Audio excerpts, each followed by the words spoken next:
Pues bueno, vamos a darle gracias al Señor por este día de reposo, si les parece bien. Bendito Rey, gracias Padre Santo por este tiempo, por esta oportunidad que nos permite reunirnos como familias, como, como familias en la dispersión de las naciones. Gracias por este tiempo que nos regalas y porque es un tiempo en el cual nosotros consultamos a tu voluntad, consultamos tu revelación y todo aquello que podamos recibir el día de hoy de todos tus siervos en todo el mundo, Señor, de todos aquellos siervos fieles que comparten tu palabra, tu voluntad, tu evangelio con temor de ti, Señor. Que esta disertación de todos ellos, Señor, en todo el mundo, cumpla su propósito, cumpla el objetivo en todos aquellos que te buscan, que te anhelan de todo corazón, que quieren conocerte cada día más y que tienen el firme propósito de que en sus vidas se refleje lo que estamos aprendiendo, Señor, cada vez que nos disponemos a escuchar tu palabra. Así es de que, bendito Rey, gracias por la vida de todos tus siervos fieles en todo el mundo. Gracias por la vida de todos aquellos creyentes fieles a ti, Señor, que están con un corazón renovado, dispuestos a desechar toda enseñanza que no provenga de ti, que están dispuestos a rechazar toda idolatría, que están dispuestos a recibir solamente la enseñanza que viene de tu parte, Señor, que viene de parte de tu Hijo y que viene de parte de tus siervos, de tus apóstoles en las Sagradas Escrituras, y que es una enseñanza que está siendo difundida por todos aquellos que estamos teniendo el honor de ser colaboradores, Señor, en esta gran encomienda, ser ministros o ser siervos del ministerio de la restauración, bendito Rey. Gracias, Padre Santo, por esta gran oportunidad y este gran honor que nos das a todos. En el nombre de tu Hijo amado, Yeshua. Amén. Pues bien, vamos a iniciar con este estudio, el capítulo 7 de la segunda carta del apóstol Pablo a los Corintios. Pues bueno, en este capítulo Pablo nos va a expresar su satisfacción. Pablo aquí manifiesta que está contento, está satisfecho, porque los corintios finalmente reflejaron el resultado de la obra del Espíritu de Dios en sus vidas, y que es tal lo que puede suceder con todo creyente hoy en día, que habiendo recibido ya una exhortación, y esto es lo importante del tema, el tema de la exhortación, la confrontación que en un momento dado podemos recibir en palabra de Dios y en temor del Señor, a pesar de que en un momento dado generó en Pablo en los Corintios cierta tristeza por esta reprensión o esta confrontación. Pablo nos enseña un principio de vital importancia en este capítulo, porque la tristeza que viene de Dios va a generar resultados muy diferentes, muy distintos a la tristeza que viene de parte de circunstancias generadas por los hombres, o circunstancias humanas, etcétera. Y es aquí donde nosotros tenemos que aprender a diferenciar cuando las circunstancias por las que estamos pasando vienen de Dios. Y entonces nuestra circunstancia cambia, debe ser distinta, habiendo entendido, por supuesto, el propósito que tiene este sentimiento de tristeza. ¿Por qué? Porque Pablo va a hablar aquí de esta carta que generó en ellos, en los corintios, cierta tristeza, pero recordemos que Pablo, siempre que exhortaba, siempre que confrontaba, lo hacía en palabra de Dios, conforme a la palabra de Dios, conforme a la instrucción, conforme a la Torah, conforme a los mandamientos. Entonces, cuando una tristeza viene en nosotros, cuando somos confrontados en base a la palabra de Dios, el objetivo, el propósito de esta tristeza debe ser alcanzado con propósitos divinos en restauración. Esto nos tiene que llevar, por supuesto, al arrepentimiento. Pero también es fundamental que quien recibe la exhortación o la confrontación con su mal tenga la humildad necesaria para poder entonces acudir al arrepentimiento. De otra manera no puede hacer. Cuando hay soberbia, cuando hay orgullo, cuando no recibimos las cosas de quien nos ama, de quien sabemos que nos quiere, que nos ama, entonces es difícil que se cumpla el propósito de la tristeza que viene de Dios. Así es que en este capítulo Pablo inicia recordándonos las promesas de Dios y las promesas que les hizo a los corintios en su momento también, como a nosotros en este tiempo, para ser templo de Dios, como lo prometió el Señor, conforme a la profecía que vemos registrada en Levítico capítulo 26, que es necesario que nos apartemos de la actitud que caracteriza a quienes aún se encuentran en idolatría, como lo vimos en el capítulo anterior, si ustedes recuerdan.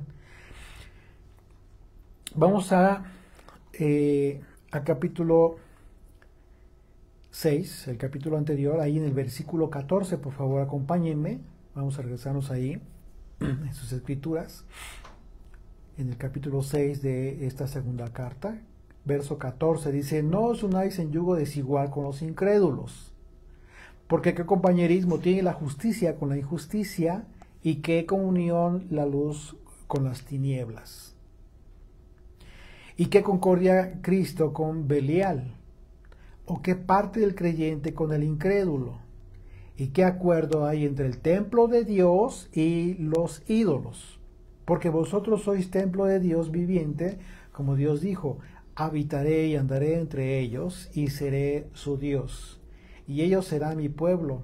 Por lo cual salid de en medio de ellos y apartaos, dice el Señor, y no toquéis lo inmundo, y yo os recibiré y seré para vosotros por Padre, y vosotros me seréis hijos e hijas, dice el Señor Todopoderoso. Esto lo vemos en Levítico capítulo 26, a partir del verso 12. Y recuerden que esto lo analizamos en el capítulo anterior, en el contexto de la idolatría como la actitud, una actitud que caracteriza a la persona idólatra. Una actitud que peligrosamente se encuentra muy difundida hoy en día y que la gente no se da cuenta.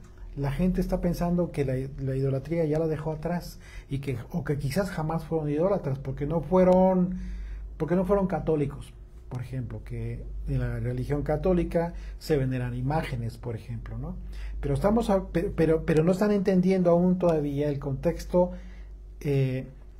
real de la idolatría. El concepto real de la idolatría tiene que ver, y lo hemos estudiado en muchísimos estudios, lo hemos analizado en muchísimos capítulos, incluso cuando estudiamos el libro de Éxodo, entendimos perfectamente en qué consiste la idolatría, lo hemos analizado en los evangelios, etcétera.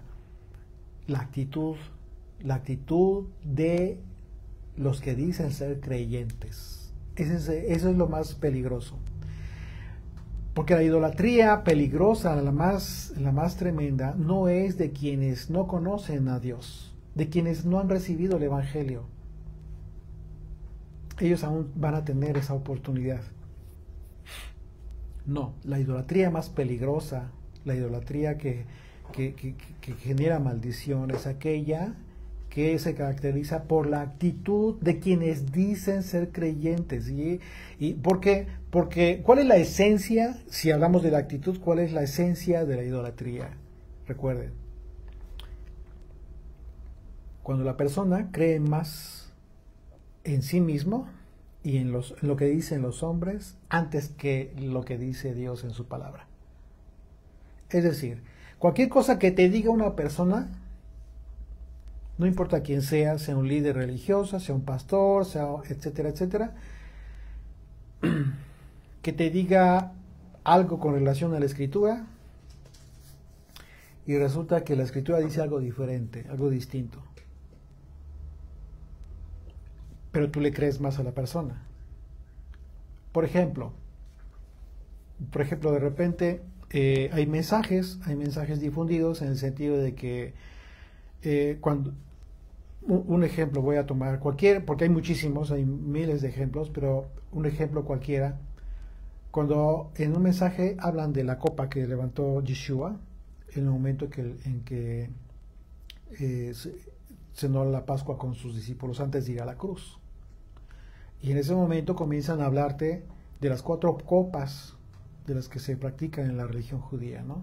Y te explican todo el significado y simbolismo que crearon los símbolos en la religión judía, pero ¿y qué crees? De repente la gente comienza a hacerlo, comienza a creer eso y comienza a practicarlo. ¿Y qué crees? La Escritura no dice eso. La palabra de Dios no dice eso. Esa actitud que tienen todas esas personas de creerle más al hombre y decidir por sí mismo que eso es lo que deben de hacer, que ese es el supuesto culto a Dios, antes que consultar a la Escritura, que es lo más simple, lo más sencillo. Eso es idolatría, amigos. Es la esencia, la actitud de la persona. Y de ahí se generan muchísimas otras cosas que juzgó duramente Yeshua, cuando le dijo a sus propios hermanos judíos que ellos con tal de preservar esa actitud, al haber creado tantas leyes por su cuenta, dejaban de lado de la ley, la verdadera ley, la ley de Dios que Dios les dio. Entonces aquí el punto es cómo quieres ser templo de Dios, si realmente la actitud que tú tienes está involucrada en el aspecto de la idolatría. No puede ser. Pablo no le estaba hablando a gente que no conocía el Evangelio. Pablo le está hablando a quienes, a los corintios, gente ya instruida en la Escritura. Entonces es un engaño terrible cuando a la gente se le dice que aquí Pablo está hablando o sea, cuando dice incrédulos, está hablando de los que no conocen a Dios o de los que aborrecen a Dios o los que no quieren conocer a Dios. No, señores, no está hablando de ellos. Está hablando de los propios que estaban en la congregación, pero que creían de forma diferente. Cuando decían creer en Dios, pero realmente creían en todo lo que se divulgaba por aquellos falsos maestros, antes que creerle al Señor a través de su palabra. Y en aquel tiempo era más terrible esta situación. ¿Por qué? Porque pues no podían ir a la librería a comprar una Biblia. Era más difícil. ¿Pero qué creen? En aquel tiempo como hoy en día, la actitud de la idolatría continúa, sigue siendo la misma.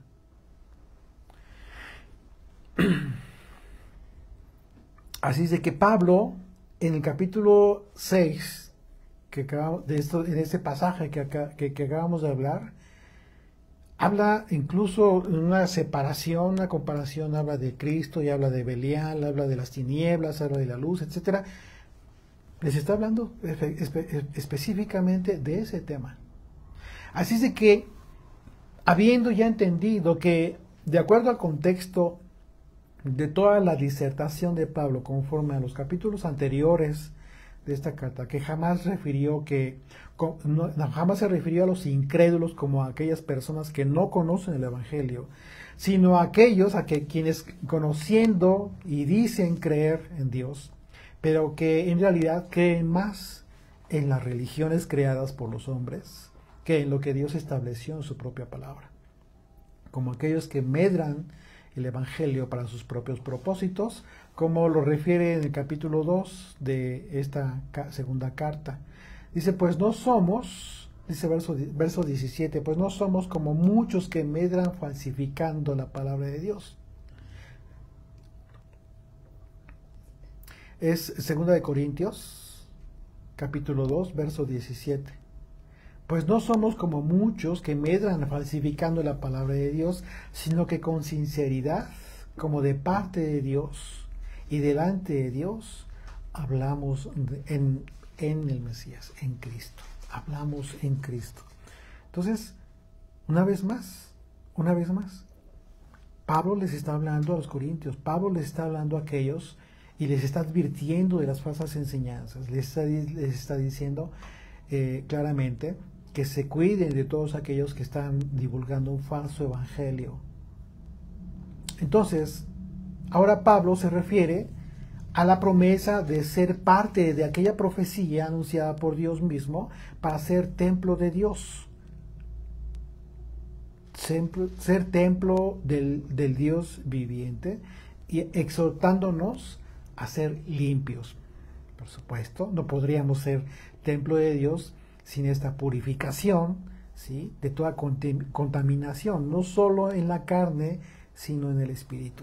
Fíjate cómo lo dice ahí desde el verso 1, capítulo 7. Así que, amados, puesto que tenemos tales promesas, limpiémonos de toda contaminación de carne y de espíritu, perfeccionando la santidad en el temor de Dios. Fíjate lo que está diciendo. Tienes que perfeccionar la santidad en el temor de Dios. En el temor de Dios, no conforme a se te ocurra. Pero para eso ya analizamos lo que es Pablo cuando se refiere al temor de Dios. Así es que esta limpieza a la que nos exhorta Pablo debe cumplir el objetivo de ir perfeccionando nuestra santidad en este temor de Dios. Esta purificación en el texto se utiliza que utiliza el término limpiémonos, ¿sí? Debe ser en el temor de Dios. Y recordemos que Pablo ya había hablado de este temor de Dios en el capítulo 5 de esta misma carta, de esta segunda carta, verso 11. Así es de que entendimos que cuando Pablo habla del temor del Señor, él se refiere a el temor a transgredir su voluntad. Si tú compartes el Evangelio, tienes que compartirlo con temor de Dios, es decir, teniendo mucho cuidado de que lo que tú vas a compartir no está desfasado, distorsionado de lo que está escrito. Porque si comienzas a hablar cosas que no están escritas, entonces no tienes el temor de Dios. Y lo que estás exponiendo, lo que estás enseñando, compartiendo a otras personas, va contaminado. Por eso habla Pablo de limpiémonos. Y la única forma es con temor de Dios. En ese sentido, para ser templo de Dios y que el Señor habite entre nosotros, debemos entonces ser purificados en la carne, por supuesto, pero también en el espíritu. Y esto solo es posible a través del cumplimiento de sus mandamientos, como viviendo vidas que reflejen ese temor de Dios. Lo que se traduce en vivir vidas que procuran no transgredir esos mandamientos. Por ejemplo, vamos a poner un ejemplo muy práctico. A ver, algo que normalmente en muchas ocasiones, en muchos casos, se confunde. Cuando dice la Escritura, no te unas en yugo desigual. Hay muchos mensajes que difunden la falsa enseñanza de que tú no debes de juntarte con los incrédulos, con aquellas personas que no conocen a Dios. ¿Cómo vas a hacer luz? Ese tipo de mensajes no te procuran limpieza, no te purifican. ¿Por qué? Porque un mensaje difundido de esa manera no tiene el temor de Dios. ¿Por qué no tiene el temor de Dios? Porque lo que dice la Torah es todo lo contrario.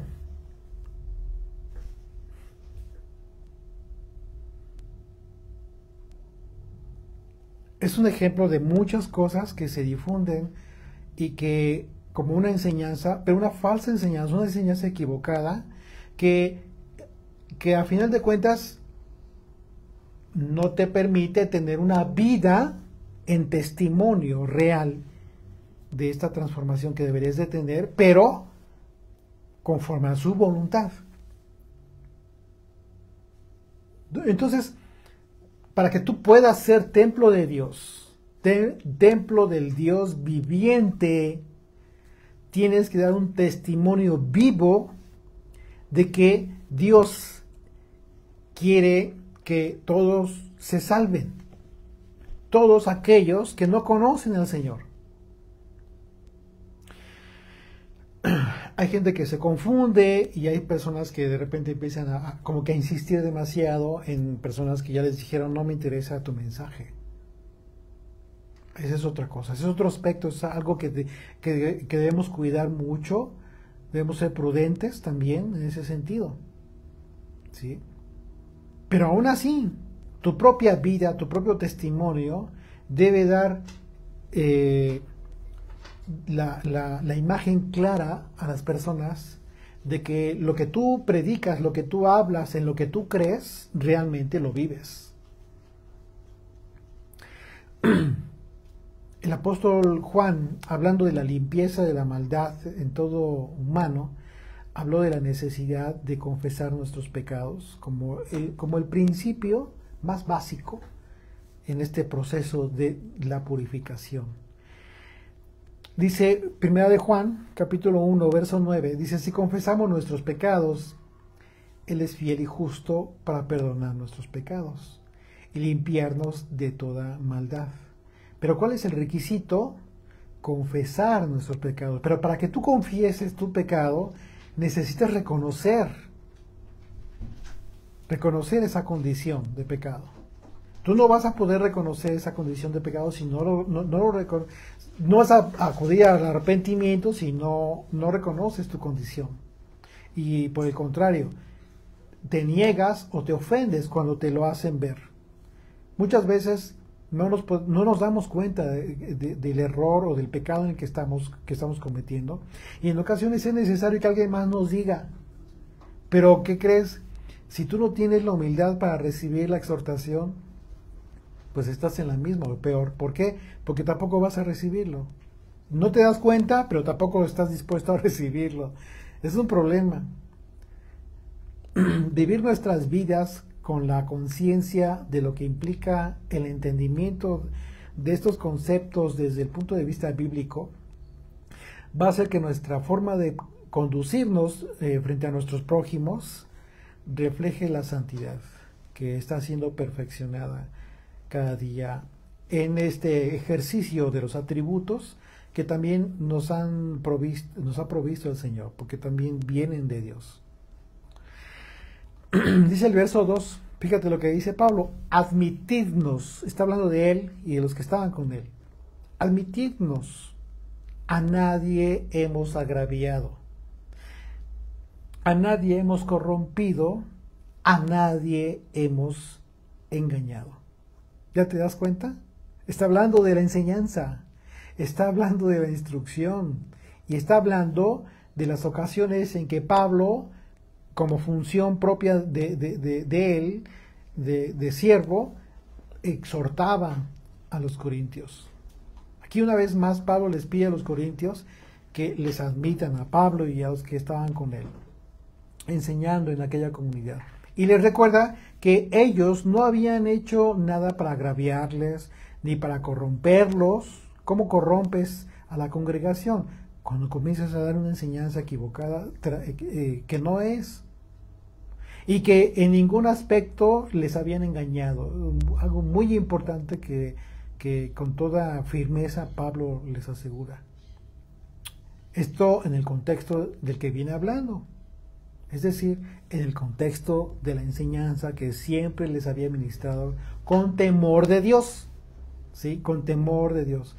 Aquí Pablo continúa hablando de esta diferencia que siempre hizo en el cumplimiento del ministerio que le fue encomendado por Dios, a diferencia de quienes, buscando otros propósitos ajenos al Evangelio, agraviaban a los creyentes y les engañaban. O sea, cuando habla de agravio, se entiende que les hacía sentir mal, los ofendía.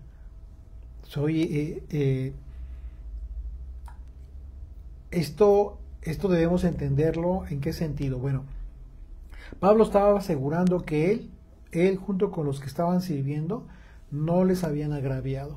Pero porque Pablo está seguro de lo único que él estuvo haciendo fue compartir el evangelio de Jesucristo. Pero él no estaba hablando, si él no hubiera estado tan seguro de hacer esta afirmación, si él hubiera estado compartiendo otro tipo de cosas, enseñando otro tipo de cosas, llevando a cabo actividades distintas en esa comunidad que no tienen nada que ver con el evangelio. ¿Por qué?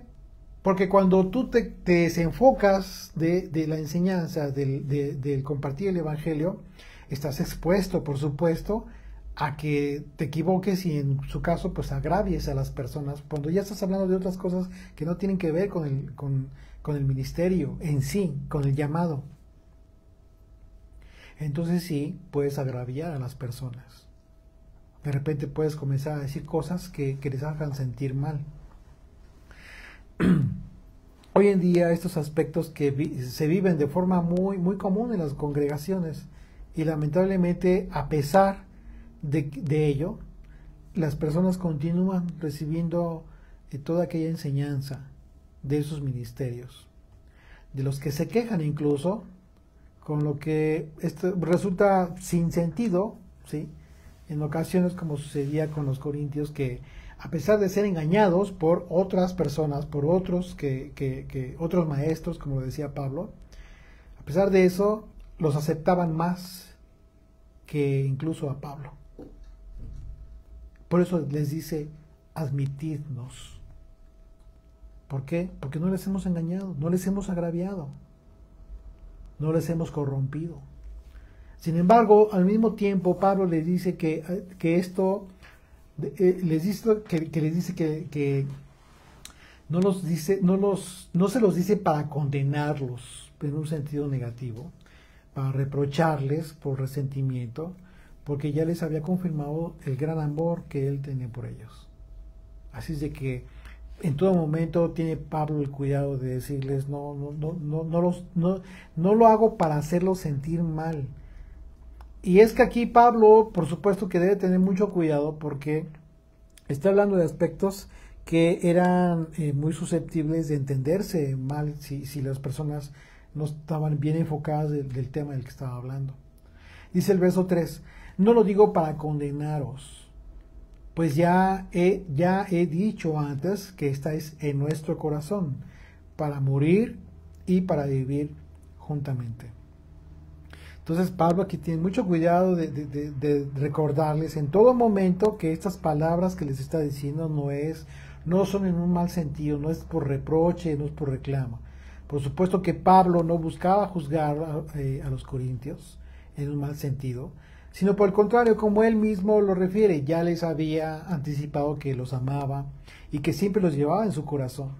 Sin embargo, recordemos que también se refirió a ellos como a hijos incluso. Y en ese sentido es que Pablo muestra su preocupación por los corintios, confrontándoles, sí, a fin de que manifestaran estos frutos, pero de madurez, para recibir una confrontación de alguien que les amaba. Para recibir confrontación y exhortación al mismo tiempo, se requiere también de cierta madurez. No cualquiera lo puede hacer. Hay personas que pueden estar años diciendo que son creyentes y quizás nunca alcanzar la madurez necesaria para recibir una confrontación. Imagínate que alguien de repente te diga a ti, oye hermano, quiero hablar contigo porque yo he notado que tienes este pecado, X, cualquier cosa. Pero para eso tienes que tener pruebas, decirlo, esto y eso sucedió, esto y esto y esto y esto. De esa manera se confronta a la persona, no por lo que te digan y que tú no te conste a ti, o que te puedan decir pero que haya un testigo. De esa manera se hace una confrontación. Pero aún así, si no hay madurez, la persona no la recibe y en el peor de los casos se ofende. Entonces, cuando la persona no recibe y se ofende, no hay esta humildad para recibir la confrontación. Por eso Pablo estaba muy preocupado una vez más, de que los corintios no lo tomaran a bien lo que les estaba diciendo ya en esta carta.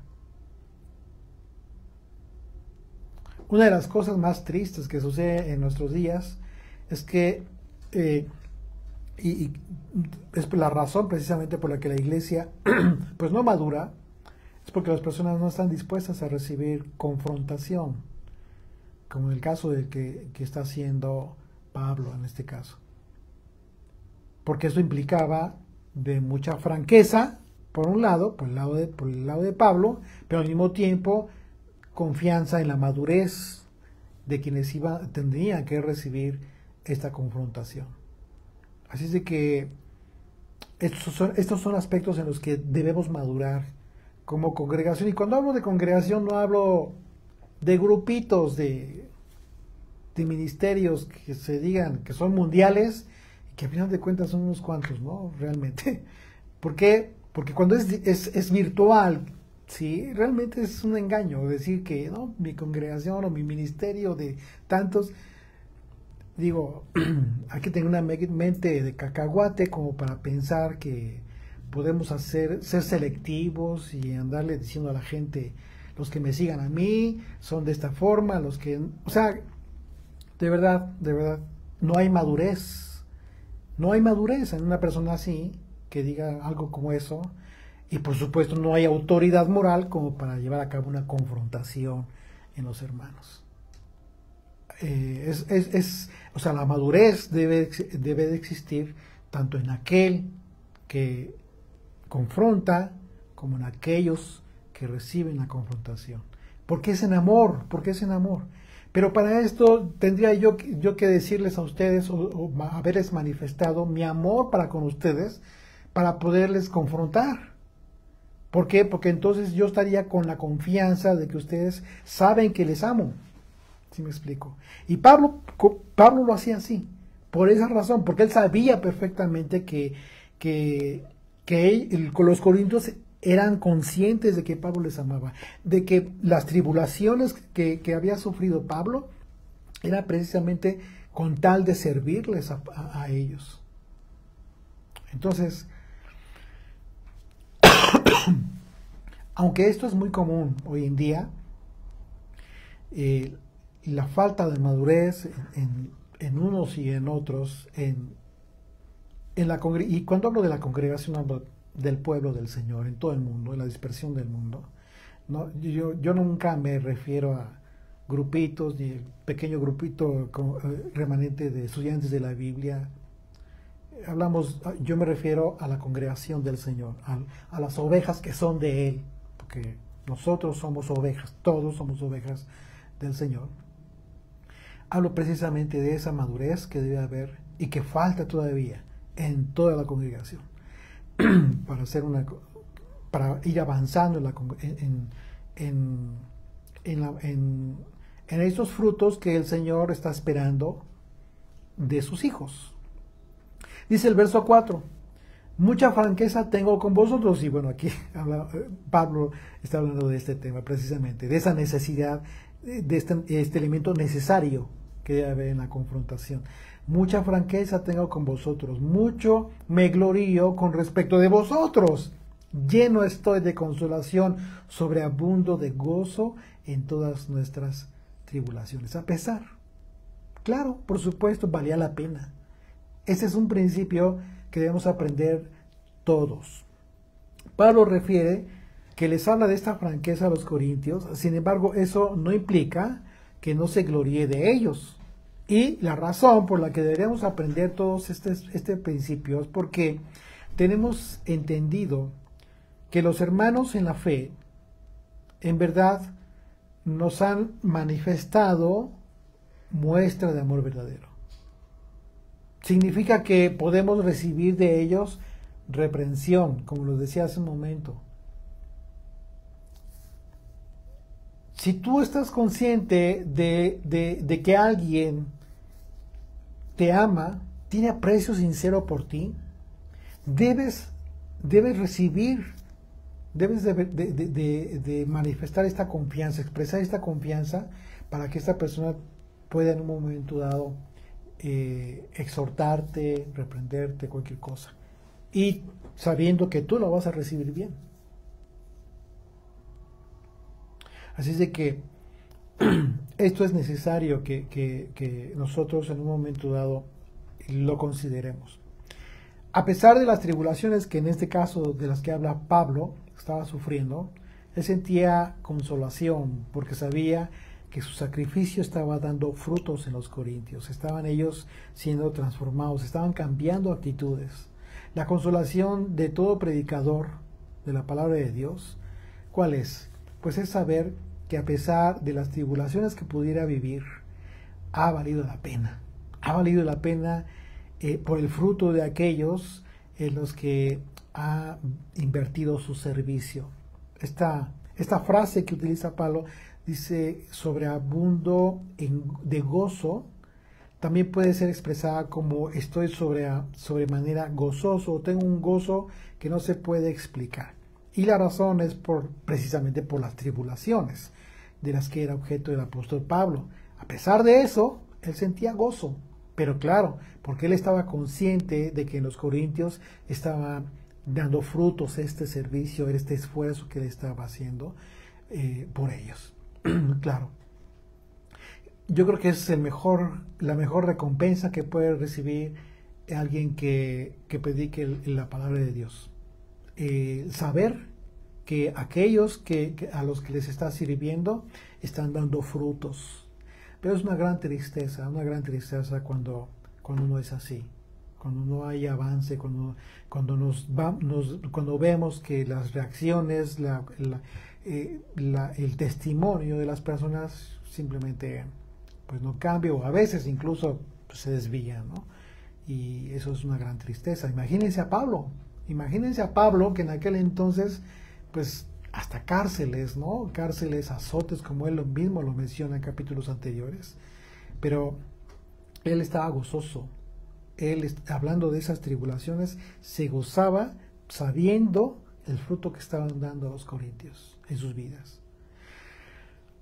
Dice verso 5, porque de cierto cuando vinimos a Macedonia ningún reposo tuvo nuestro cuerpo, sino que en todo fuimos atribulados, de fuera conflictos, de dentro temores.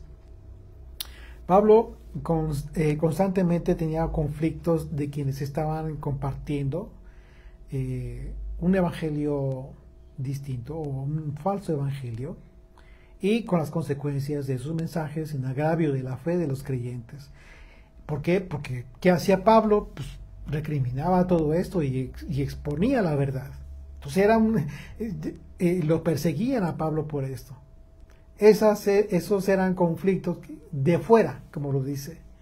Y por otro lado, en el espíritu, a Pablo le invadían los temores. Que en un momento dado,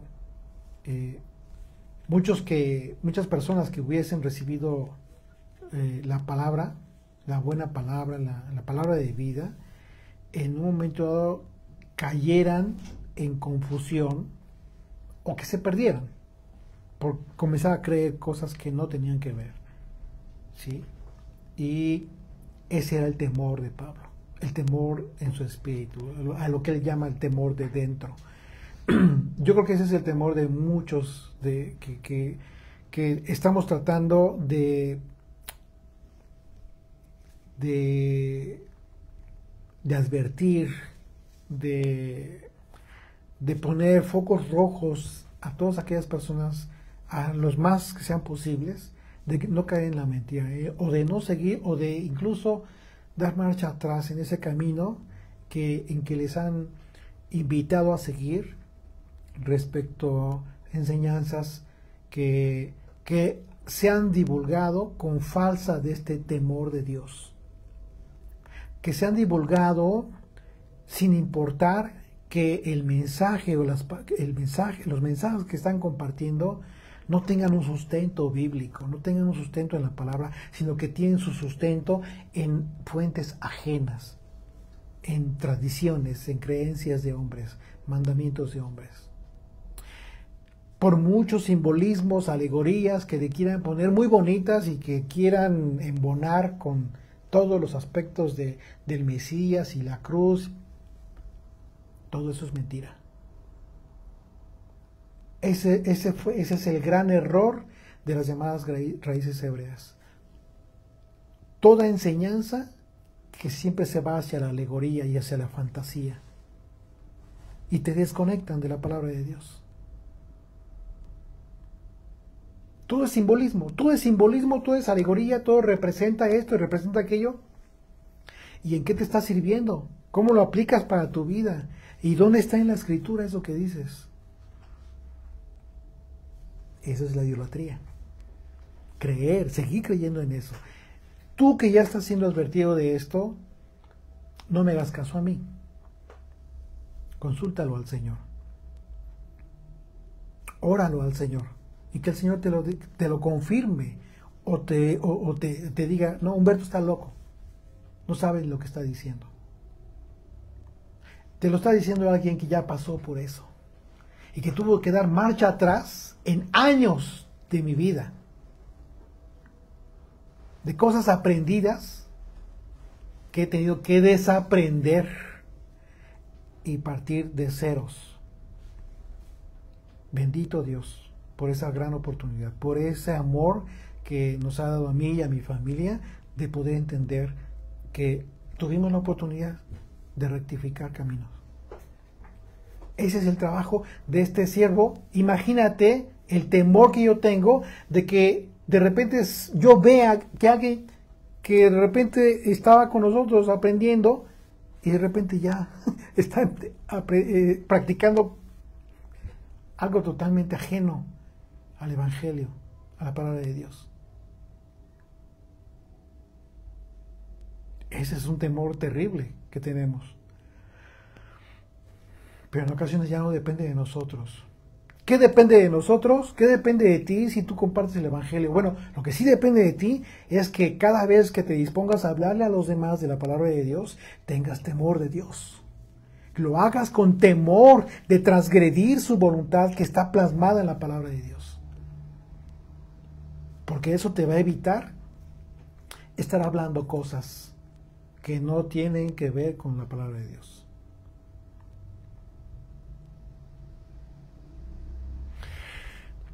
Dice el verso 6, pero Dios, que consuela a los humildes, nos consoló con la venida de Tito, y no solo con su venida, sino también con la consolación con que él había sido consolado en cuanto a vosotros, haciéndonos saber vuestro gran afecto, vuestro llanto, vuestra solicitud por mí, de manera que me regocijé aún más. Imagínate haber sabido esto, Pablo. Fue impresionante para Pablo. Así es de que podemos imaginarnos este gozo y la consolación de Pablo cuando recibió estas noticias de Tito. En el sentido de que los corintios no habían olvidado a Pablo, por supuesto, sino que por el contrario, saber de este afecto, de este gran afecto que guardaban por él. Así como el llanto de los corintios por Pablo, por causa de las tribulaciones por las que él estaba pasando, ¿sí? A saber de sus aflicciones, por las que atravesaba. Por supuesto que eso representaba un gran regocijo para Pablo, un gran alivio y una satisfacción. ¿Por qué? Porque por supuesto que Pablo llegó a decir, ha valido la pena toda esta tribulación, todo este sacrificio. Dice el verso 8, porque aunque os contristé con la carta, fíjate bien, vamos a poner atención, porque vamos a ver aquí cómo es que en su momento es entendible que haya tristeza por la confrontación. Por supuesto que es entendible, pero debe haber madurez, como lo decía hace un momento, para recibirla bien y entonces levantarnos y seguir adelante. Dice, porque aunque os contristé con la carta, no me pesa, aunque entonces lo lamenté, porque veo que aquella carta, aunque por algún tiempo os contristó, ahora me gozo, no porque hayáis sido contristados, sino porque fuisteis contristados para arrepentimiento. Es decir, esa tristeza cumplió su objetivo divino. ¿Por qué? Porque le estaba hablando a gente creyente, gente que no podía decir lo que nos está diciendo Pablo no tiene sustento bíblico. No, ellos sabían perfectamente que la confrontación que estaba haciendo Pablo tenía un sustento en la escritura, en la voluntad del Padre. Así es de que no podían decir lo contrario. Sí, causó tristeza en ellos, pero fue para arrepentimiento. ¿Por qué? Porque cuando tú eres confrontado en algo, en lo que tú te das cuenta que quien te confronta tiene la razón y tiene sustento, no te queda más que aceptarlo. Y sí, causa tristeza, por supuesto, pero por tu condición. La tristeza viene por tu condición. De darte cuenta que todavía estás fallando mucho, quizás. Esa es la tristeza de la que está hablando Pablo. Ahora me gozo, no porque hayáis sido contristados, sino porque fuisteis contristados para arrepentimiento, porque habéis sido contristados según Dios. No puedes ser contristado según Dios si lo que te están diciendo no tiene que ver con su voluntad. Para que ninguna pérdida padecieseis por nuestra parte. Fíjate qué importante entonces es recibir la confrontación de aquellos que sabes que te aman. Pablo se refiere a una carta anterior, aunque no se cree que no se refiere a la primera carta que vemos en el canon de la Biblia. Se piensa que hay otra carta. Y recordemos que había problemas en la congregación de Corinto y Pablo, en un intento por enderezar las cosas, por regresarlos al camino, hizo una visita rápida y sin planear. Y esta visita, al parecer, dejó la situación un poco más delicada, o sea, no la mejoró. Y Pablo se refiere a esa ocasión como una visita triste. Dice capítulo 2 de 2 de Corintios, verso 1, dice, esto pues determiné para conmigo no ir otra vez a vosotros con tristeza. ¿Okay? Por eso habla de este tema. Así es de que después de esta visita, Pablo decidió ya no visitar a los corintios de nuevo en persona en ese momento, pero envió a Tito, ¿sí? Con una carta de exhortación. Esa carta de exhortación, por supuesto, fuerte, ¿sí? Pablo estaba muy preocupado por cómo recibirían los corintios esta carta. Así de que cuando Tito regresó con estas buenas noticias, imagínate, por supuesto, Tito le informa, están arrepentidos y están dando testimonio de ese arrepentimiento. Así que Pablo fue aliviado en gran manera, ¿sí? Y esto es de lo que nos habla en estos pasajes el apóstol. Dice el verso 10, porque la tristeza que es según Dios produce arrepentimiento para salvación, de que no hay que arrepentirse, pero la tristeza del mundo produce muerte. Aquí te está hablando Pablo de dos tipos de tristeza. Esa es la razón por la que Pablo en versículos anteriores refiere que no le pesó causar tristeza a los corintios, porque el objetivo ¿cuál fue? Que se arrepintieran de aquellas cosas que estaban haciendo mal. Y esa es la gran diferencia que genera una tristeza que es de Dios, porque aquello que causa esa tristeza busca que la persona venga al arrepentimiento para salvación. Ese es el propósito. Tu confrontación debe tener ese objetivo, no de regañar simplemente por algo que no tenga ningún propósito divino. Cuando alguien te confronta por cosas ajenas que no tengan que ver con el evangelio, pues dices tú, bueno, a ver, ¿en qué sentido, no? Me estás confrontando, me estás llamando la atención por algo, sí, pero ¿cuál es el objetivo? Pues son aspectos económicos, son aspectos materiales que pues yo personalmente no tengo una responsabilidad en eso. Pues bueno, ese tipo de confrontación pues no tiene que ver contigo. Pero cuando hablamos del evangelio y de los frutos de tu vida en testimonio, tiene todo que ver. Y la confrontación tiene que ser en ese sentido. Si es que hay motivo para confrontar. No siempre es así. Juan el Bautista, aunque algunos lo critican por su fuerte mensaje, porque dicen que es muy fuerte, muy duro, en realidad no es que haya sido un mensaje duro, sino que su mensaje fue un mensaje que buscaba precisamente esto: arrepentimiento. Imagínate haber escuchado las palabras de Juan en ese momento, gritando en la calle, en las calles, en el campo, en el desierto, gritando de esa manera. Arrepentíos porque el reino de los cielos se ha acercado. Imagínate junto con esa expresión toda la disertación de Juan el Bautista acerca de la condición en la que se encontraba viviendo todo israelita, todo judío en ese momento.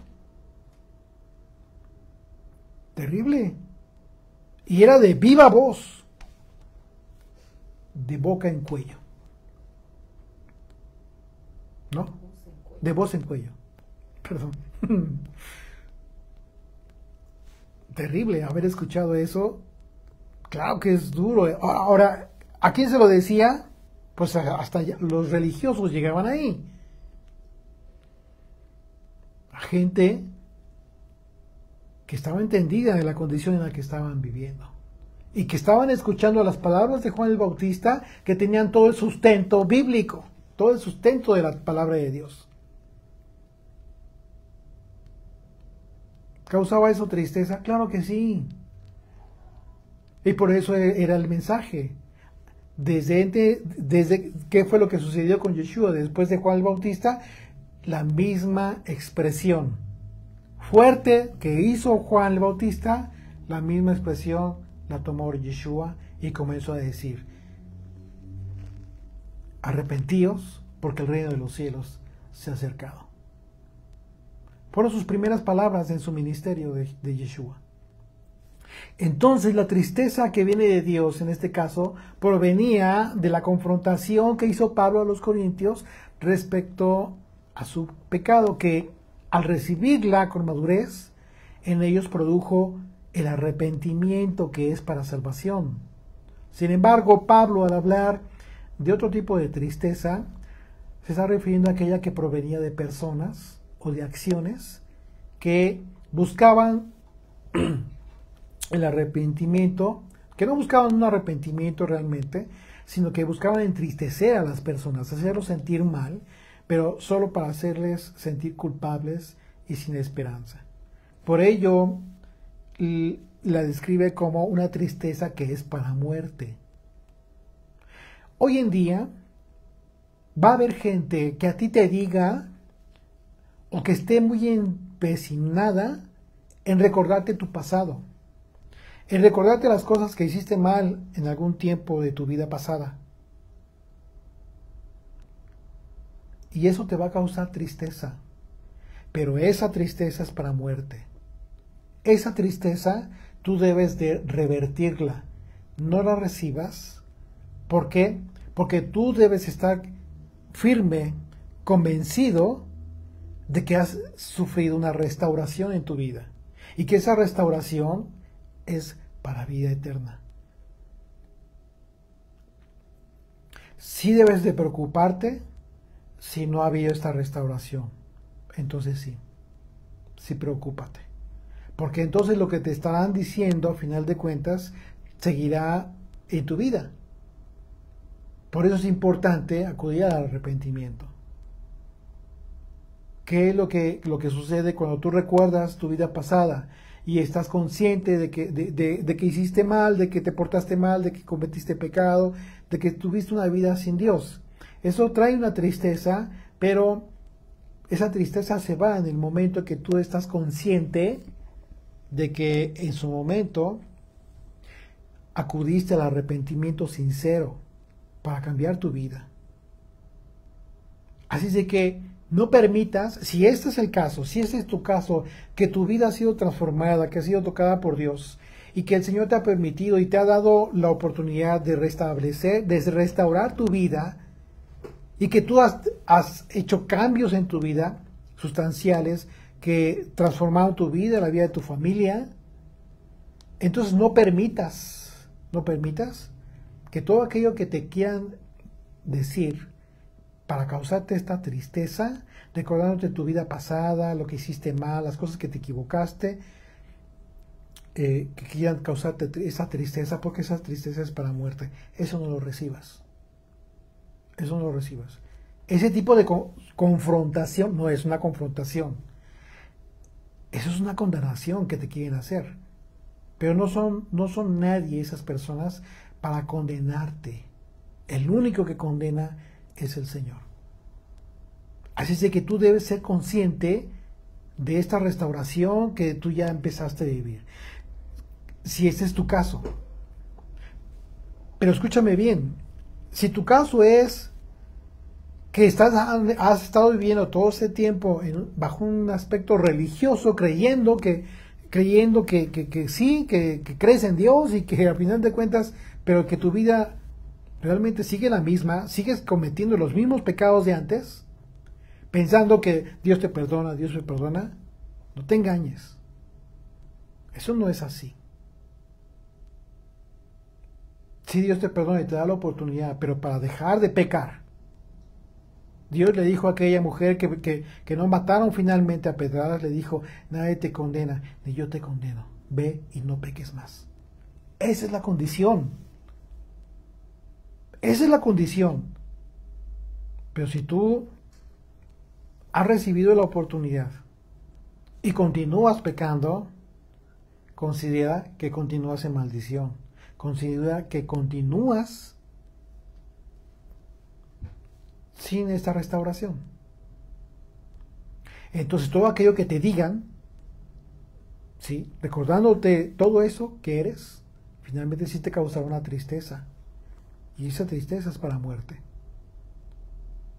Pero el problema es de que es verdad.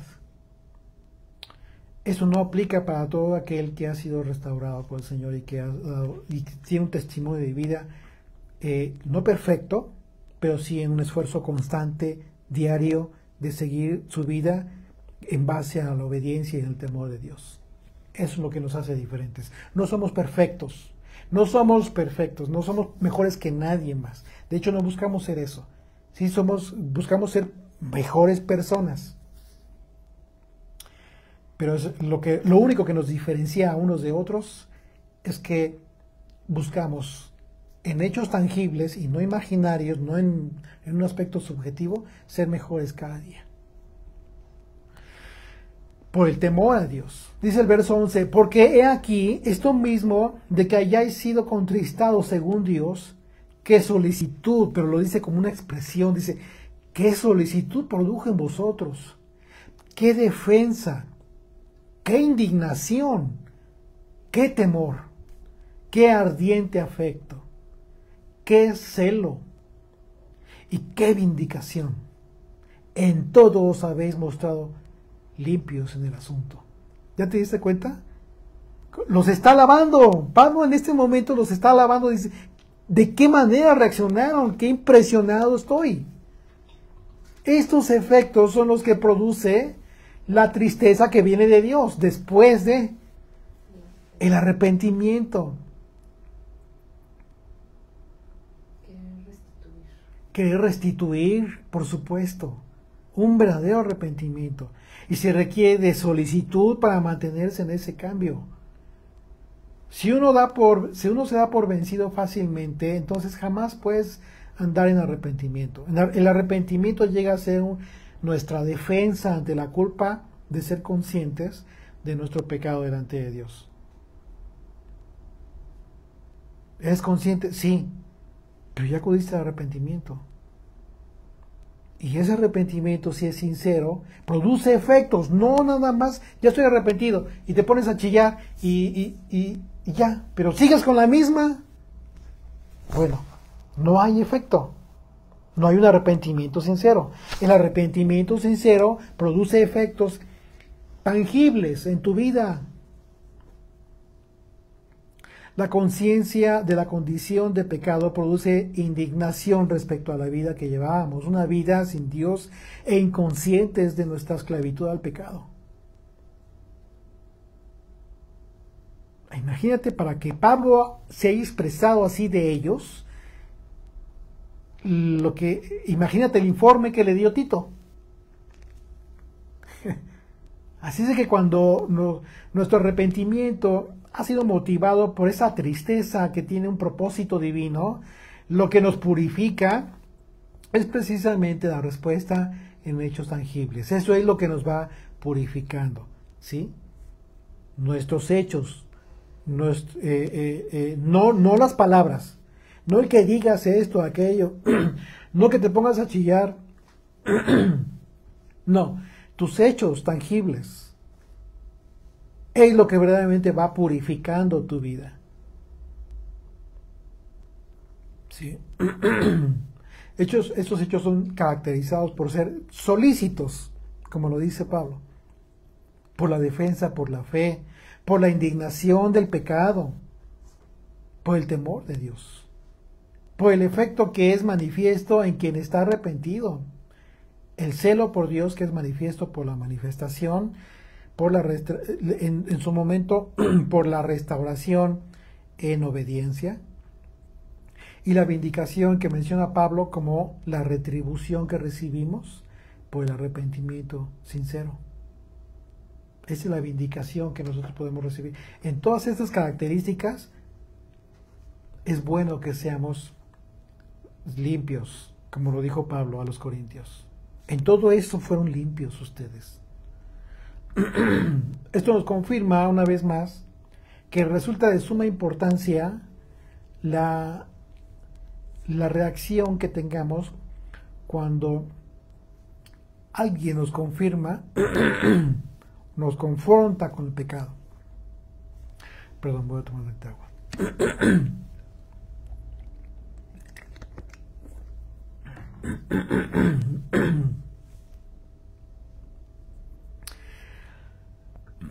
Sí, les decía que esto resulta muy importante, ¿sí? Cuando alguien nos confronta con algún pecado que nosotros podamos tener.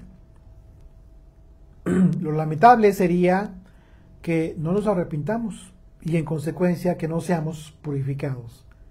Y muchas veces es lo que sucede. La gente no se arrepiente. Y es por falta de madurez, por falta de humildad, no querer recibir lo que en un momento dado nos va a ayudar. Y a continuación Pablo va a aclararles, porque esto sí les tiene que aclarar, que esto que lo que le está hablando, que menciona en esta carta, cuando habla de que les contristó, no fue escrita con propósito por aquel asunto que se menciona en la primera carta del capítulo 5, de aquel que estaba en el pecado de adulterio, no, de fornicación, que en un momento dado fue una situación muy dura, que también sí los exhorta, les llama la atención, pero les aclara, esta carta que yo les escribo no fue con ese motivo. Dice el verso 12, así que aunque os escribí, no fue por causa del que cometió el agravio, ni por causa del que lo padeció, sino para que se os hiciese manifiesta nuestra solicitud que tenemos por vosotros delante de Dios. El propósito de Pablo entonces era que los corintios fueran conscientes del gran amor que Pablo tenía por ellos. Y ese amor de Pablo pues también se debía a la forma en que los corintios trataron a Tito, lo trataron muy bien, de hecho lo recibieron muy bien. Dice verso 13, Por esto hemos sido consolados en vuestra consolación, pero mucho más nos gozamos por el gozo de Tito, que haya sido confortado su espíritu por todos vosotros. Fíjate, imagínate qué bien lo trataron. O sea, Pablo estaba feliz, estaba muy contento por eso. El informe que Tito le presentó a Pablo fue la prueba clara de que los corintios estaban efectivamente teniendo un cambio sincero en su forma de vivir la fe. El buen trato que recibió Tito fue un consuelo para Pablo, y esto es una enseñanza pues muy buena, muy importante para todos nosotros. El recibir en nuestras casas a todo aquel que trae bendición, que trae la palabra de Dios, que siempre es reconfortable. Eso es muy importante, ¿sí? Así es de que es un principio que nos deja Pablo muy interesante. Dice el verso 14, pues si de algo me he gloriado con él respecto de vosotros, no he sido avergonzado, sino que así como en todo os hemos hablado con verdad, también nuestro gloriarnos con Tito resultó verdad. Así es de que para Pablo fue muy importante que los corintios no le avergonzaran, pues imagínate, ¿no?, en su conducta, sino por el contrario, Pablo estaba muy contento y gozoso, muy complacido del testimonio que mostraron los corintios y el cual presenció Tito. Dice el verso 15, y su cariño para con vosotros es aún más abundante cuando se acuerda de la obediencia de todos vosotros, fíjate. Y dice, de cómo lo recibisteis con temor y temblor. Me gozo de que en todo tengo confianza en vosotros. Fíjate, la confianza de Pablo persistió en los corintios, en ese sentido, de que ellos estarían firmes en su fe, continuarían recibiendo el buen consejo de Pablo. Pablo se aseguró de que los corintios supieran que su testimonio de obediencia, lo que equivale a la manifestación de una verdadera fe, había hecho que Tito tuviera un cariño mucho más abundante por ellos. Y aquí esto es muy importante. ¿Por qué? Porque Pablo habla de esta obediencia, pero recordemos que Pablo no estaba hablando de una obediencia a sus propios proyectos. Pablo estaba hablando de la obediencia al Evangelio de Jesucristo. Que no se confundan. Porque hoy en día estos pasajes así se sacan y ya se los adjudica cualquiera que de repente ya quiera hacer sus propios proyectos, ¿sí?